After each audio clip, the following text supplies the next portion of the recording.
عزيزي المشاهد، عندنا سؤال مهم هنبتدي بيه الحلقة. هل المستوى المادي والاقتصادي المرتبط بكل مواطن أو فرد في أي دولة مرتبط ارتباط وثيق وحصري، وخلينا نركز على كلمة حصري، مع المستوى المادي والاقتصادي بالنسبة للدولة اللي هو بيعيش فيها؟ الإجابة لأ. أمال إيه الإجابة نعم؟ الإجابة نعم بتقول إن ده مرتبط ارتباط وثيق بثقافته المالية والاستثمارية بالنسبة للمواطن.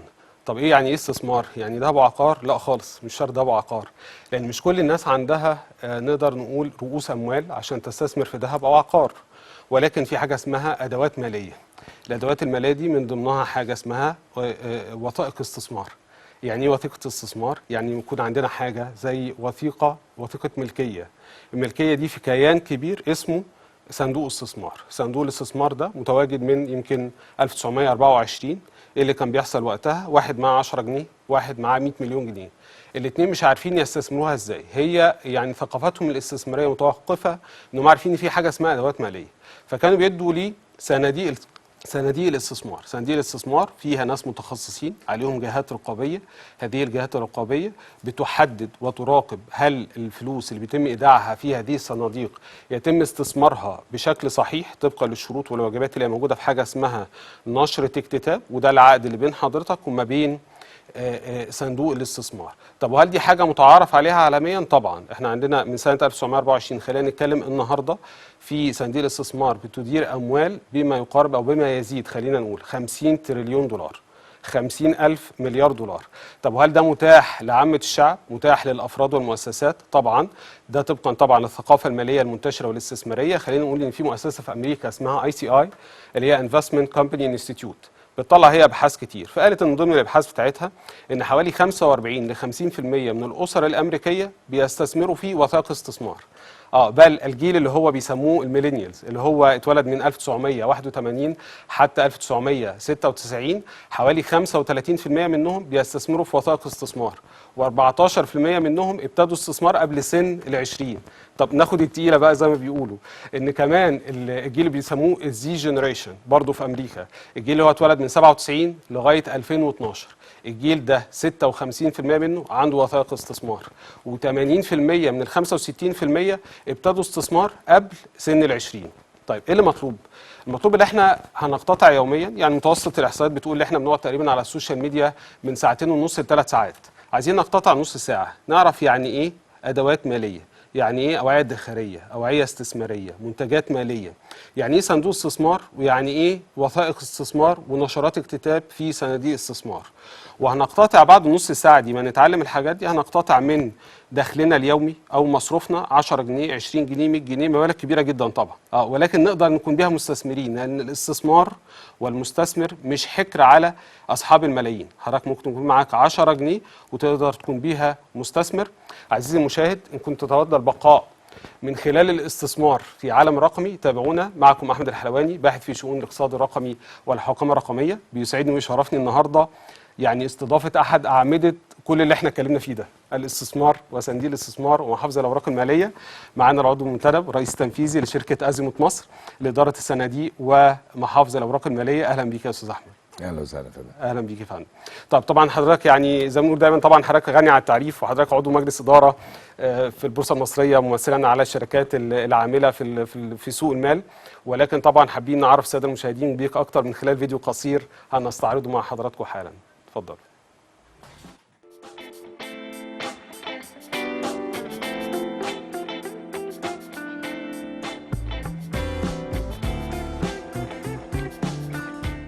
أبو السعد على بكالوريوس التجارة قسم اللغة الإنجليزية بجامعة الإسكندرية، وحصل على شهادة تقييم الاستثمار وتمويل المشروعات وتحليل المخاطر من جامعة هارفارد. حصل أيضاً على ماجستير إدارة الأعمال في إدارة البنوك والعلوم المالية من الأكاديمية العربية للعلوم والتكنولوجيا والنقل البحري. كما حصل على شهادة محلل مالي معتمد من CFA Institute. يشغل حالياً الأستاذ أحمد أبو السعد منصب الرئيس التنفيذي لشركة أزيموت مصر لإدارة الصناديق ومحافظ الأوراق المالية، كما شغل مدير فريق الرقابة على سوق بورصة القاهرة والإسكندرية، وعضو اللجنة التنفيذية المعنية بصياغة أدوات وضوابط جديدة للسوق. وعمل أيضاً كرئيساً لأسواق المال ببنك مصر الدولي.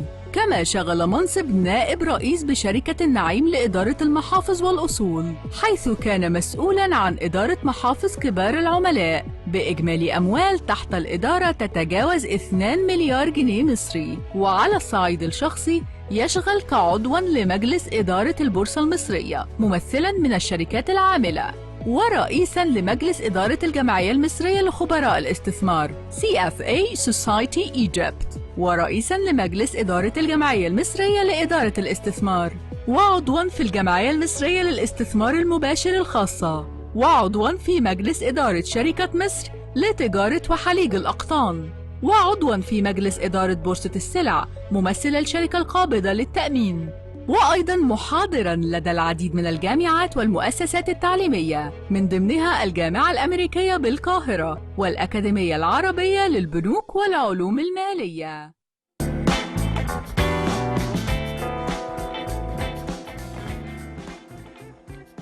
استاذ احمد، يعني خلينا نقول طبعا احنا في ظل الثوره الصناعيه الرابعه والتكنولوجيات الحديثه اللي هي باي ذا واي، يعني قالوا ان هي نقلت او عملت طفره في النسب اللي احنا قلنا عليها بحوالي 30% من خلال توفير التكنولوجيا الماليه والتطبيقات الحديثه. بس خلينا نبتدي الاول طبعا، واحنا هنا بنكلم الساده المشاهدين سواء متخصصين او غير متخصصين في آلية عمل صناديق الاستثمار، أهميتها بالنسبة للدول على المستوى الكلي والجزئي. فإيه رأي حضرتك في يعني لنشر الثقافة برضو على موضوع ثقافة صناديق الاستثمار والاستثمار فيها من خلال الوثائق بتاعتها؟ هو بطبيعة الحال زي ما حضرتك قلت يا أستاذ أحمد، يمكن الناس عندها فهم إن الاستثمار هو حكر فقط على الناس ذو رؤوس الأموال العالية والمؤسسات والناس اللي عندها فلوس كتير. إنما في الحقيقة ده مش مظبوط زي ما حضرتك قلت. بالعكس، الناس النهارده كلها كل واحد بيشتغل في مهنته، المدرس، الدكتور، المهندس، الضابط، كل واحد من دول هو عنده دخل وعايز يدخر جزء من دخله ده عشان يحقق مستوى معيشي افضل. صحيح. فبالتالي حله الوحيد ايه؟ هو راجل مش ما يفهمش غير في مجاله، فحله الوحيد ان هو يروح لحاجه اسمها صناديق الاستثمار من اجل استثمار الاموال اللي هو بيدخرها دي. فهو صندوق الاستثمار ما هو الا وعاء ادخاري استثماري تكافلي ما بين الناس كلها. واحد معاه 100 جنيه، واحد معاه 1000 جنيه، واحد معاه 10000 جنيه، وات ايفر. كل دول بيجمعوا فلوسهم مع بعض وبيحطوا فلوسهم في صندوق استثمار. بيبقى القائم على ادارته شركه اداره استثمار محترفه، ناس فاهمين، ناس متخصصين، ناس ما بيعملوش حاجه في حياتهم غير ان هم بيديروا فلوس الناس دي وفقا للسياسه الاستثماريه لكل صندوق استثمار. موجوده في النشرات اللي كتبت. في انواع كتير من صناديق الاستثمار، كل صندوق بيبقى عنده حاجه اسمها سياسه استثماريه عشان الناس في الاخر لما تيجي تدخل فلوسها في الوعاء التكافلي ده. صحيح. تبقى عارفه انا بدخل فلوسي في ايه. هل بدخل فلوسي في صندوق استثمار بيستثمر في اوعيات ادوات دين، فبالتالي معدل المخاطره فيه ما بيبقاش عالي قوي، وبالتالي معدل العوائد يعني بيبقى متماشي مع اسعار الفايده اللي ماشيه في السوق. ولا واحد بيحط فلوسه في صندوق استثمار خاص بالاستثمار في الاسهم في البورصه، فيبقى عارف ان انا ممكن يبقى فيه نوع من انواع التذبذبات ولكن على اللونج تيرم او على المدى الطويل فبنلاقي عوائد كبيره جدا. ادوات ماليه كتير ممكن يشكلها صندوق الاستثمار، ممكن منها الذهب ومنها العقار زي ما حضرتك يمكن ذكرت. انما اهم حاجه في كل دول ان انا بعرف ان انا مش محتاج احط مبلغ كبير واقف استناه في اخر الخط اشوفه بوصل كام. لا، احنا عايزين نشجع الناس على الادخار التراكمي التدريجي، كل شهر كل ما يجي له دخل زياده يقدر ان هو يقتطع منه جزء ويحطه في صناديق الاستثمار. حقيقي. وخلينا نقول برضو لان في ناس، بعض الناس عندها التخوف من انه انا ما اعرفش الشركه دي عباره عن ايه، وطبعا الحاجات الكتيره اللي احنا بنسمعها وحابين نشير طبعا، وحضرتك طبعا يعني استاذنا في الحاجات دي، ان في جهات رقابيه وفي اجراءات رقابيه صارمه على جميع استخدامات والعمليات اللي ليها علاقه بصناديق الاستثمار، ومن ضمنها اكتر واللي ليها علاقه بقى بطبيعه الثوره الصناعيه الرابعه اللي احنا بنتكلم فيها والاقتصاد الرقمي، موضوع التكنولوجيا الماليه والقوانين المنظمه للتكنولوجيا الماليه في استخدامات زي لها علاقه بانشطه الاستثماريه. واحنا في الفتره الاخيره كان في قوانين كتير اصدرت من سواء الهيئه العامه للرقابه الماليه او البنك المركزي في الديجيتال امبوردنج اللي بيسموه كده. يعني ايه ديجيتال امبوردنج؟ برضو الناس ازاي نقدر من خلال الابلكيشن، موبايل ابلكيشن، الباقه اللي هي ب 35 جنيه هنعرف نستثمر فيها مع الجزء ال 10 جنيه اللي احنا اقتطعناه. برضو رؤيه حضرتك ايه لاهميه هذه القوانين وكيف اثرت هذه القوانين بقى في انعاش هذا السوق والتعريف وتسهيل برضو على المواطن من ناحيه الاستثمار في هذه الادوات الماليه؟ طبعا مصر من ضمن الاسواق الناشئه. فالثقافه الماليه مش في اعلى صورها. صحيح. الناس كانت عارفه زمان ان انا معايا فلوس، فانا حاطط الفلوس معايا في البيت. حقيقي. واحده واحده على مدار ال 20 30 سنه اللي فاتوا عرفوا يعني ايه بنوك، وانهم يحطوا فلوسهم في بنوك. حقيقي. الناس النهارده ابتدت تعرف ان البنوك مش هي المكان الوحيد، اه. ده في اماكن تانية كتير ممكن ان انا احوش فيها فلوسي، اللي هي جت هنا كده الشركات الخدمات الماليه الغير مصرفيه، اللي هي بره البنوك. فكان زمان الناس تيجي تقول للناس انا مش هحط فلوسي في البنك، انا هحط فلوسي في صندوق استثمار، الناس بتقلق. فالنهارده في تشريع وتنظيم ورقابه لهذا السوق من خلال الهيئه العامه للرقابه الماليه، هي اللي بتشرف على صندوق الاستثمار اللي هو بيبقى كيان قانوني مستقل عن اي حد، يعني مش مرتبط حتى بمين اللي بيدير الصندوق، مش مرتبط حتى بمين الجهه المنشئه للصندوق، ده بيبقى كيان قانوني مستقل بذاته تحت اشراف ورقابه الهيئه العامه للرقابه الماليه. بيقوم على خدمه صندوق الاستثمار ده عده جهات، من ضمنها جهه مؤسسه، من ضمنها مدير استثمار بيقوم باستثمارات الصندوق، من ضمنها شركه خدمات الاداره، امين حفظ، او ناس مسوقين ومروجين لهذا الصندوق. وهنا جه دور الديجيتال اونبوردنج اللي حضرتك بتتكلم عليه، يمكن ده تشريع جديد لسه طالع ما بقالوش شهرين، اللي هو يخلي الناس ازاي الناس النهارده ان انت تقدر تفتح حساب لدى اي من شركات الخدمات الماليه الغير مصرفيه من خلال الموبايل ابلكيشن او الويب سايت، من غير ما تحتاج ان انت التوقيع الحي اللي هو كان بيوقف الدنيا كتير. لان احنا عارفين ان دوله زي مصر يمكن الناس كتير ممكن بيكسل يروح البنك، ما عندوش علاقات، مش عايز يقف في طابور، مش عايز يخش. فالنهارده بقت اسهل حاجه ايه؟ موضوع الموبايل والاونلاين. فبالتالي بمنتهى البساطه هتدخل تقول انا اسمي احمد ابو السعد، ادي رقم القومي بتاعي، ادي صورته وش وظهر، بتاكد من الموبايل ابلكيشن اذا كنت انا دي صوره حيه، اقدر بمنتهى البساطه ان انا بيجي لي رساله نصيه كده على التليفون بتاعي تتاكد ان هو ده الشخص، هو صاحب التليفون اللي هو فيه، يقدر ان هو يفتح حساب في ثواني معدوده. ويمكن دي الطفره، يمكن لسه ما حدش خد اللايسنس دي، ده يمكن لسه التشريع ده طالع ما بقالوش كام اسبوع، ويمكن كان اول اجتماع لاول لجنه بتدرس الابلكيشنز اللي داخله لها كان الاسبوع اللي فات. انما اعتقد ده هيعمل طفره كبيره جدا جدا جدا في استخدام الادوات الماليه المختلفه لدى جموع الشعب المصري. واعتقد ده من ضمن الاهداف الاستراتيجيه للدوله حتى المصريه فيما له علاقه بالشمول المالي او الفاينانشال انكلوجن، اللي انا طبعا هنا يعني زي ما نقول ده وده مش على سبيل والله التريقه، ولكن احنا بنتكلم ان احنا محتاجين فعلا باقه انترنت، ومحتاجين 10 جنيه ل 20 جنيه عشان نبقى مستثمرين، لانها ليست حكرا على. ومن ناحيه ثانيه برضو موضوع تغيير الثقافه، ان مش كل الاستثمار بس ذهب وعقارات. صحيح. وخلينا نقول حتى بالنسبه للذهب، يعني حتى الذهب والعقارات اتقلبت برضو وثائق استثمار، فانا مش محتاج احوش عشان اجيب كميه من الذهب معينه. ولكن اعتقد يعني حضراتكم في التجربه بتاعه صندوق الاستثمار اللي علاقه بالاستثمار في الذهب، برضو لو حضرتك تدينا عليه فكره سريعه، لانه اعتقد هيفرق كتير قوي في تغيير الثقافه الماليه الحاليه بالنسبه للمواطنين. يعني هو باختصار الناس بتدور على طريقه ان هي تشغل بيها فلوسها وتستثمر بيها فلوسها وتحوش فيها. فاحد الادوات او احد انواع الاصول اللي الناس دايما بتحبها، المصريين كلهم بيحبوها، الذهب. المصريين وصلوا من كتر حبهم للذهب ان قدماء المصريين لما كانوا بيموتوا كانوا بيدفنوا معاهم ذهبهم. فمن كتر حبهم في الذهب، فهي موجوده في الثقافه. المشكله كلها في الذهب ان انت النهارده الذهب عشان تشتري ذهب عادي لازم يبقى معاك مبلغ كبير من المال، ولازم تسحبه كاش، ولازم تروح للصاغه، ولازم تاخد الذهب عيني وتشوف هحطه فين. طب انا ممكن يتسرق، ممكن حد يطلع عليا، ممكن اي حاجه. فبالتالي احنا حولنا المنتج ده الى اداه ماليه، ان باختصار اول ما بتحط فلوسك في صندوق ايزي جولد اللي هو صندوق الاستثمار في الذهب، بتقدر ان انت خلاص حطيت 1000 جنيه، اصبح عندك اوتوماتيكلي بيطلع لك كشف حساب ان انت عندك 1000 جنيه في صندوق ايزي جولد او في صندوق الذهب، اللي هو بكده بتقدر ان انت خلاص الذهب سعره بيطلع، خلاص اوتوماتيكلي ال1000 جنيه بتوعك دول بقوا 1100، بقوا 1200، بقوا 1300، مرتبطين باسعار الذهب اللي موجود في السوق المحلي. فاحنا باختصار بدل ما كان معاك ذهبك حطه في بيتك، لا، ذهبك موجود محطوط في خزن عند ايجي كاش، الشركه المملوكه للبنك المركزي، بيقوم بادارته شركه ازيموت. والنهارده اصبح معاك كشف حساب بيقول لك انت معاك قد ايه ذهب. اصبح ما انتش مستني ان انت يكون معاك 130,000 جنيه عشان صحيح. تشتري 50 جرام ذهب. انت ممكن من اول 1000 جنيه تبتدي تستثمر في الذهب، ممكن تشتري ب 100 جنيه، ب 200 جنيه، ب 300 جنيه. وعشان كده يمكن الصندوق عمل يمكن في خلال 3 اشهر عمل طفره كبيره جدا، لدرجه ان في 40,000 مستثمر اشترى في وثائق صندوق الذهب في خلال 3 اشهر. في خلال 3 شهور 40,000 مستثمر. دي الطفره بتاعت الثقافه الماليه بقى، بتاعت صحيح. التكنولوجيا اللي انت بتقول عليها. وده مصريين وغير مصريين يا استاذ احمد. بس اغلبهم مصريين. اغلبهم مصريين، لان هو اللي بيجري على الذهب النهارده المصريين اللي معاهم جنيه مصري وخايفين من تدهور صحيح. العمله صحيح. المصريه. صحيح. فاللي عايش بره هو يقدر يستثمر في الذهب بره. حقيقي. انما انت النهارده معاك 100,000 جنيه مصري، انت خايف من تاكل القوه الشرائيه بتاعته. صحيح. صحيح. فعايز تحط جزء منهم في الذهب.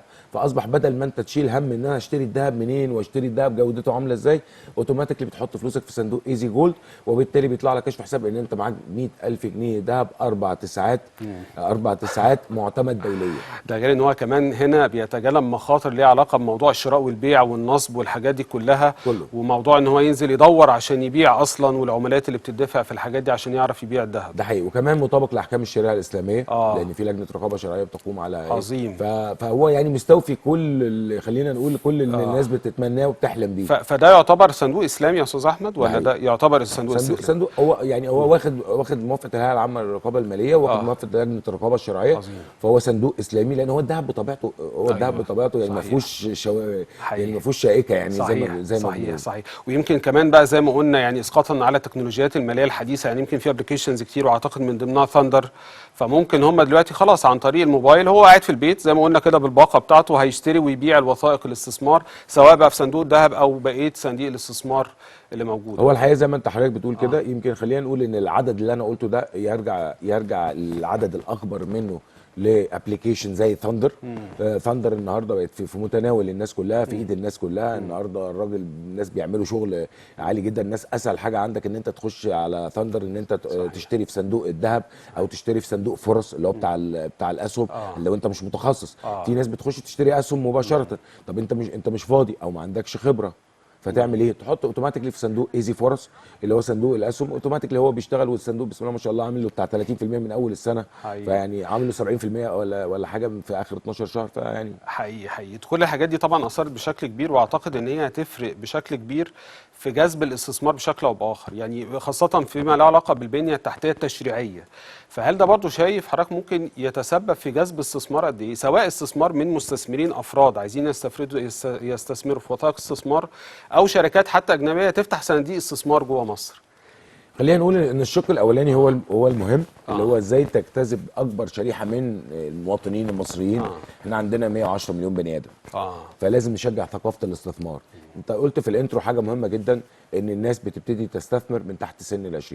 كان في دراسه معروفه عاملاها وول ستريت جورنال، بيقول لك اللي بيبتدي استثمار وهو عنده 20 سنه بيحقق ضعف الثروه اللي بيبتدي استثمار وهو عنده سن 30 سنه.